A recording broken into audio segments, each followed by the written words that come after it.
बड़ी दिलवा के बीचे रानी ही दिल तोड़ दिया रे अकेला मुझे छोड़ दिया रे। बात पिया पे गम नहीं मीठे दर्द होता बड़ी दिलवा के बीचे रानी ही दिल तोड़ दिया रे अकेला मुझे छोड़ दिया रे रानी ही दिल तोड़ दिया रे अकेला मुझे छोड़ दिया रे। बाद पिया पे गम नहीं मीठे दर्द होता बड़ी दिलवा के पीछे रानी ही दिल तोड़ दिया रे अकेला मुझे छोड़ दिया रे।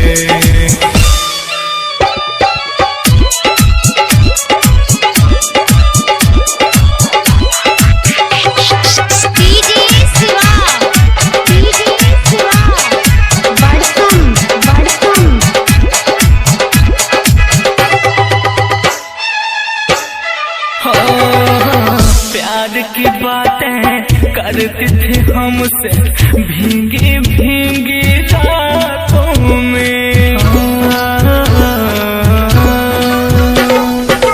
प्यार की बातें करते थे हमसे भींगी भींगी रातों में। मैं भी उसके प्यार में पागल आ गया उसके बातों में। अब नींद रही ना रहा चहना दिल का खेल गई बना के खिलौना रानी ही दिल तोड़ दिया रे अकेला मुझे छोड़ दिया रे रानी ही दिल तोड़ दिया रे अकेला मुझे छोड़ दिया रे। बात पिया पे गम नहीं मीठे दर्द होता बड़ी दिलवा के पीछे रानी ही दिल तोड़ दिया रे अकेला मुझे छोड़ दिया रे।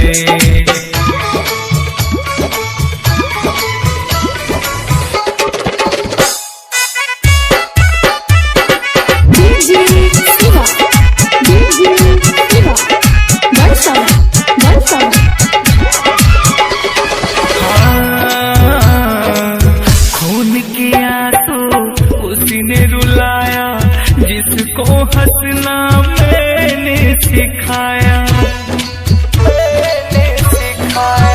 हाँ खून के आंसू उसने रुलाया जिसको हंसना मैंने सिखाया।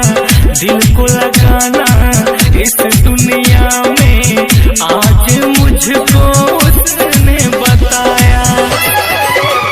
गम दर्द में राहुल है रोता सलीम गुड्डू से दिन भर कहता रानी ही दिल तोड़ दिया रे अकेला